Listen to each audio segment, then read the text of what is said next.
Sup guys? So starting today, our day five of out of 365 days with the devotional. Hope you guys are enjoying. I already want to invite you to subscribe, hit the like button, and also leave a comment right here sharing your experiences if you're doing the devotional every day and how things are going, how the series that we're making is helping you. So today we'll continue with Matthew and we'll go to chapter 17. And I want to talk to you guys today about something that really came to me with this chapter where many times we believe in a faith where everything is like just pretty and all, and we don't see actually the real face of the war we live. This ain't no joke. I mean, many people just think, hey, you're just going to church now. There's a spiritual world where things happen. Things really are happening, and we're in a battle. Many times we don't see it that way, but actually it is happening, and there's greater stuff that we don't know. You get it? So the first thing here, Moses and Elias appears alongside Jesus in the heaven, where Peter, James, and John can presence that and see that. And then everything else, and we have this passage, but I want to keep going and talk to you guys about when Jesus comes back, and then this man comes and says that his son is lunatic and all stuff, and Jesus says, "O faithless and perverse generation, how long shall I be with you? How long shall I suffer you? Bring him hither to me." Because the disciples weren't able to cast out this demon.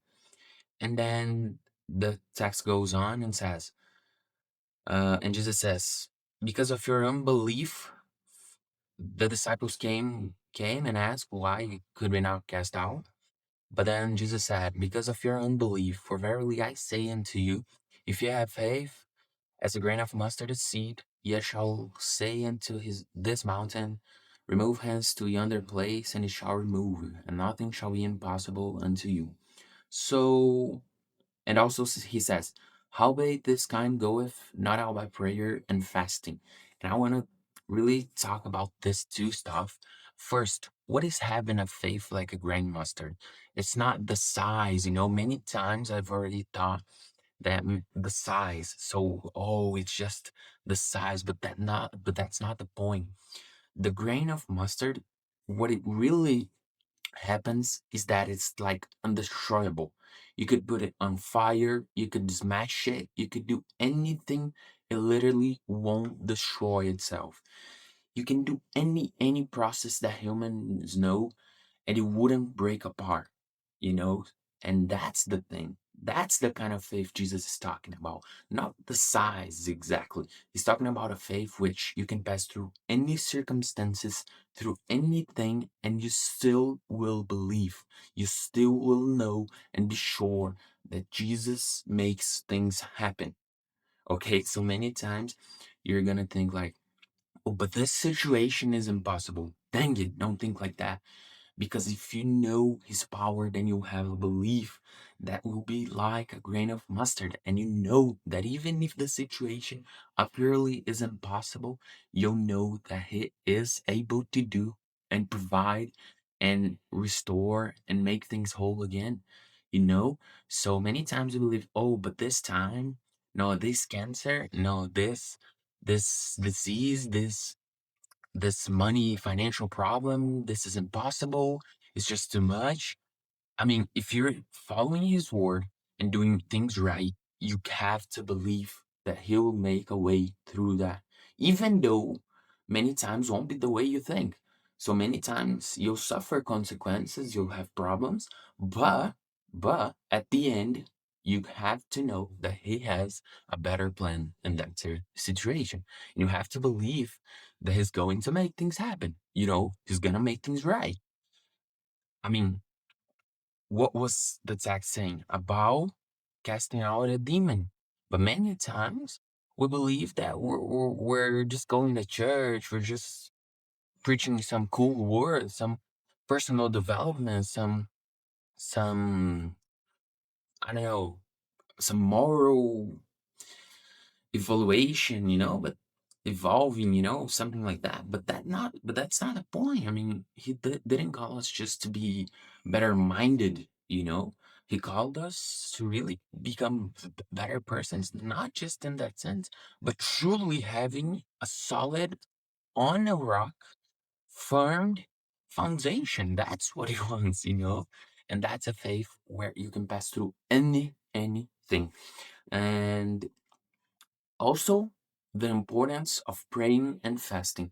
So, if you're not living in true relationships with the Holy Spirit and you're not like doing a daily basis praying and fasting, then you need to see what you're doing, because maybe you're just completing some like obligations to go to church, you're just following a scheme, a routine. You're not truly a schedule, an event. No, that's not the point. You have to truly live this, truly live, because we're living in a time where we're living very strong spiritual wars nowadays.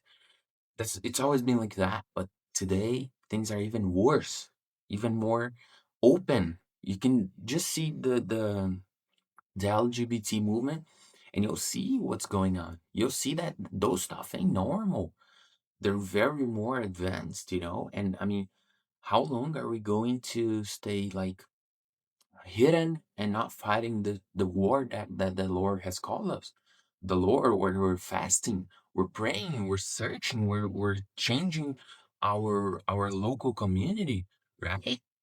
We're showing love to others. We're bringing the kingdom. We're preaching the gospel of salvation. That's important, And then the last thing about paying the tributes, because Jesus was questioned about that. But then Peter goes and Jesus says, "Lest we should offend them." So hey, we should pay the tribute. I mean, it is the Lord who allows. It is the Lord who has allowed this situation to happen. And then he says, "Go thou to the sea and cast an hook, and take up the fish that first cometh up. And when thou hast opened his mouth, thou shalt find a piece of money. That take and give into them for me and thee."